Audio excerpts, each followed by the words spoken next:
and welcome to another edition of CPS Office Hours. Today is different. Previous videos focused on how CPS thinks, how decisions form, how timing and narrative shape outcomes.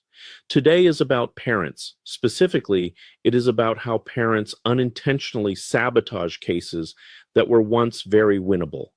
This is not blame, this is correction, and it is information most parents never receive until it is too late. Before we begin, subscribe to this channel. These briefings are sequential. Skipping one creates blind spots that cost families years. Now let's begin. The most dangerous assumption parents carry into CPS cases is this: if I'm doing the right things, the system will recognize it. That assumption feels reasonable, it is also wrong. CPS does not reward effort the way parents expect. It does not interpret behavior emotionally, and it does not correct misunderstandings automatically. Parents who rely on fairness often lose. Many CPS cases do not fail because of abuse. They do not fail because of neglect. They do not fail because parents refuse services. They fail because parents misread expectations, communicate poorly, react emotionally, assume intent matters more than perception. These failures are quiet, they accumulate, and by the time parents realize what happened, the record is already built. Parents often say, "I'm doing everything they asked." That statement sounds strong, but CPS hears something different. CPS hears, "I'm task-focused, not risk-focused." Doing tasks is not the same as reducing perceived risk. A parent can complete every service and still lose a case if CPS believes the underlying concerns remain. This is critical. Compliance is not the goal. Risk reduction is the goal. Compliance is just one possible tool. Parents who treat services as checklists often miss the deeper issue. CPS is evaluating judgment, insight, and predictability, not attendance. Language matters more than parents realize. Parents often sabotage themselves by saying things like, "I didn't mean to. That's not what happened. They misunderstood me. I was just stressed." These statements feel explanatory. CPS hears deflection, even when parents are telling the truth. Defensiveness is one of the fastest ways to lose CPS credibility, not anger, not refusal. Defensiveness. Why? Because defensiveness signals lack of insight, externalization of blame, emotional instability under pressure. Parents who defend instead of acknowledge are seen as risky, even when compliant. Parents often say, "I would never hurt my child. I love my child. That's not who I am." CPS does not evaluate intent. It evaluates likelihood. Love does not equal safety in the system's eyes. Predictability does. Parents are often encouraged to be honest. This advice is dangerous without context. Emotional honesty can strengthen therapy, strengthen personal growth. But in CPS cases, unfiltered emotional honesty can create new concerns, expand narratives, introduce instability into the record. CPS files do not forget emotional moments. Parents vent to caseworkers, therapists, parenting instructors, court-appointed professionals. They assume these spaces are safe. They are not. Anything that suggests resentment, bitterness, overwhelm. Anger at the system can and often will appear in reports. Parents often say, "They twisted what I said." Sometimes that's true, but more often CPS is documenting impact, not intent. The system does not care how something was meant. It cares how it can be interpreted under risk analysis. That difference destroys cases. Strong emotions feel justified. But CPS reads strong emotion as poor regulation, unpredictability, stress, vulnerability, even grief, even fear, even frustration. Parents who appear emotionally contained outperform parents who appear emotionally raw, even when the raw parents are more loving. Many parents believe cooperation means agreeing verbally, showing up, being polite. CPS defines cooperation differently. To CPS, cooperation means accepting the narrative framework, aligning with concerns, not challenging the premise of intervention. Parents who comply but challenge the premise are often labeled resistant. Let's pause. If this feels unfair, that reaction makes sense. But understanding unfair systems is how people survive them. Denial of reality does not protect families. Next, we're going to cover the single most damaging mindset parents carry, why standing up for yourself often backfires, how parents unintentionally create long-term records that follow them for years. This is where most damage actually happens. Stay with me. Let's continue. We talked about how strong cases collapse quietly, not because parents refuse to comply, but because they misunderstand how the system interprets behavior. Now, we're going to talk about the single most damaging mindset parents bring into CPS cases. This mindset feels empowering, it feels justified, and it destroys more cases than almost anything else. Parents often believe, if I don't defend myself, they'll think the allegations are true. So parents explain, correct, clarify, push back, argue context. They believe silence equals guilt. In CPS cases, that belief is backwards. When parents defend themselves, CPS does not hear, this parent is innocent. CPS hears, this parent is emotionally reactive. This parent is focused on being right. This parent is struggling with insight. Defense is interpreted as resistance, even when facts support the parent. This is hard to accept. CPS cases are not debates. They are not trials of truth. They are not fairness evaluations. They are risk assessments. Risk systems do not reward argument. They reward predictability and alignment. Parents who argue facts often increase perceived risk. Parents are often told that you need to stand up for yourself. Don't let them walk all over you. You have rights. All true, in theory. But CPS operates in practice, not theory. When parents stand up emotionally, CPS often documents parent was argumentative, parent was resistant, parent minimized concerns, even when parents are correct. CPS does not prioritize accuracy the way parents expect. It prioritizes insight. A parent can be factually right and still lose if CPS believes they lack insight. A parent can accept a flawed narrative and still reunify if CPS believes they understand the concern.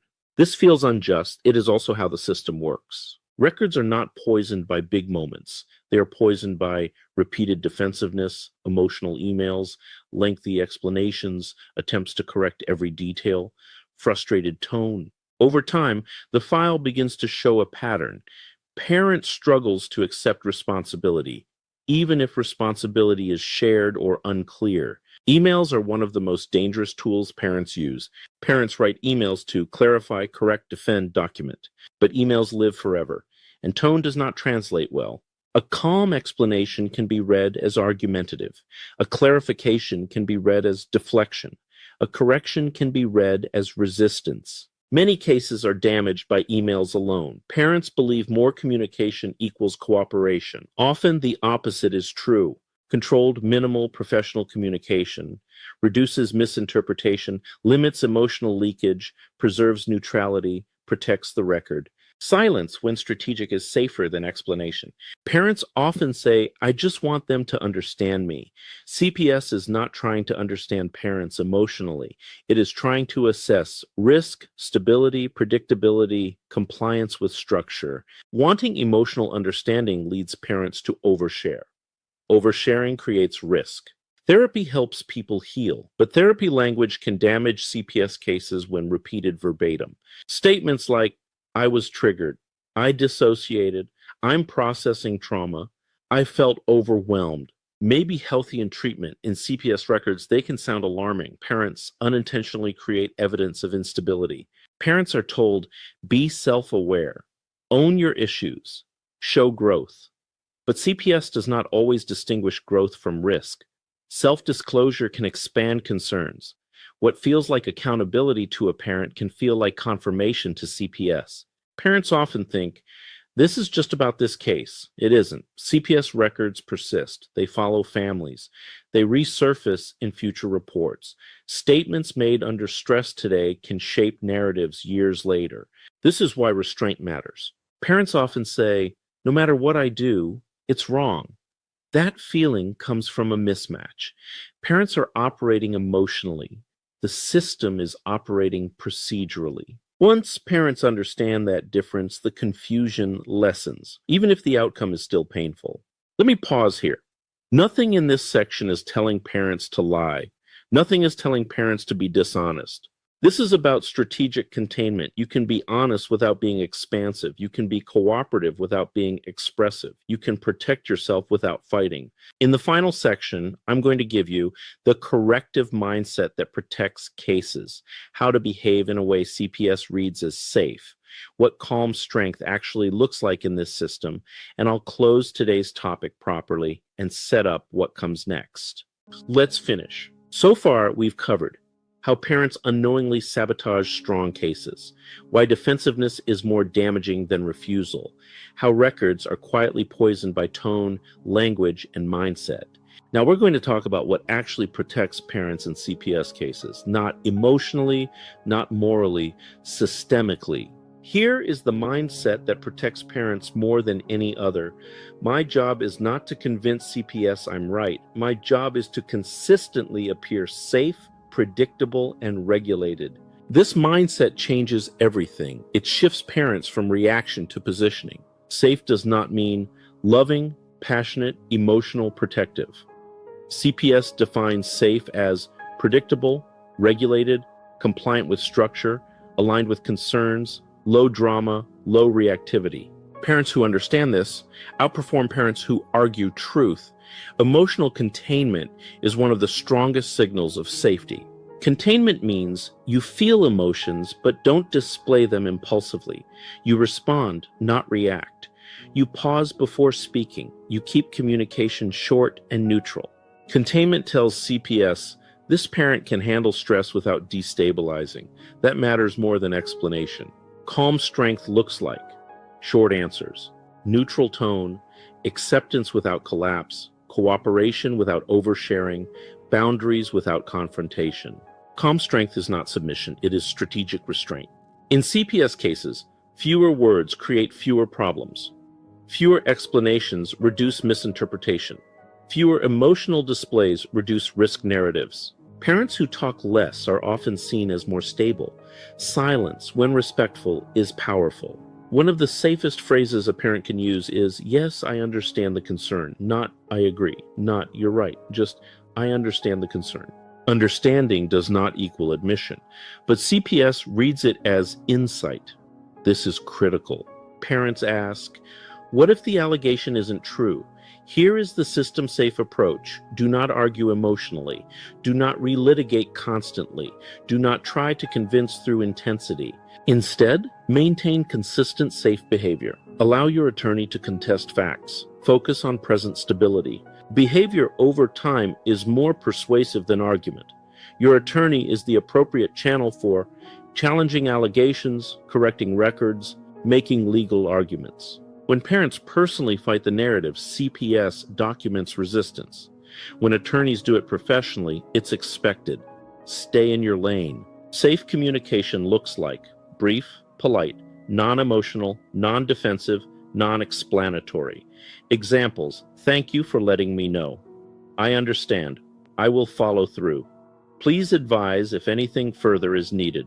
These phrases protect the record. Confidence can look like arrogance under stress. Humility looks like safety. Humility sounds like, I'm open to learning. I want to do better. I'm taking this seriously. Even when parents are competent, humility lowers perceived risk. CPS is not just evaluating today. It is asking, how will this parent respond under future stress? Will they escalate or regulate? Will they blame or adapt? Every interaction answers that question. Parents control far less than they think, but they do control tone, reaction, consistency, regulation, professionalism. Those things shape outcomes more than arguments ever will. Winning does not always mean immediate reunification, full vindication, being proven right.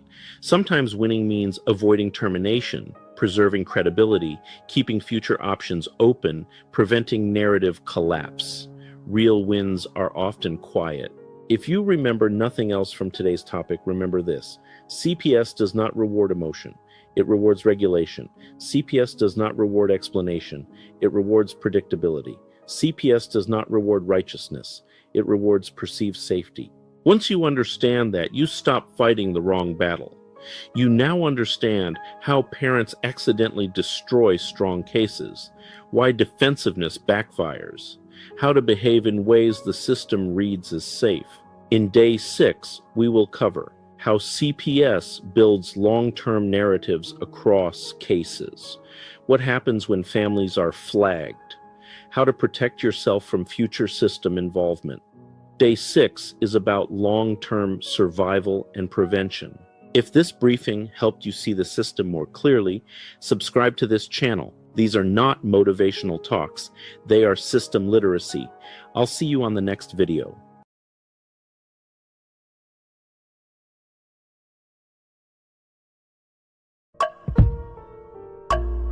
A vivid picture is encrypted in your mind as the critics get in line like they're witnessing a crime.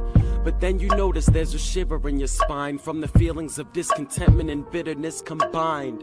Heartbroken when you listen to the judges, another kid's innocence corrupted, and if you go against then it's destructive. Consider this predicament the toughest, but we believe in a system fit for justice. Child Protective Services only pretends to save it. The one solution for this is worthy of instant praises. 30 years of experience with relentless cases. Allow me to introduce them. This is Vincent Davis, defending you when they don't think a mother fits the role. Is it juvenile dependency or government control? Observe the pain in their eyes. It's time for us to realize we are the last ones left. Put your faith in this. We are the last ones left to save the kids. And if our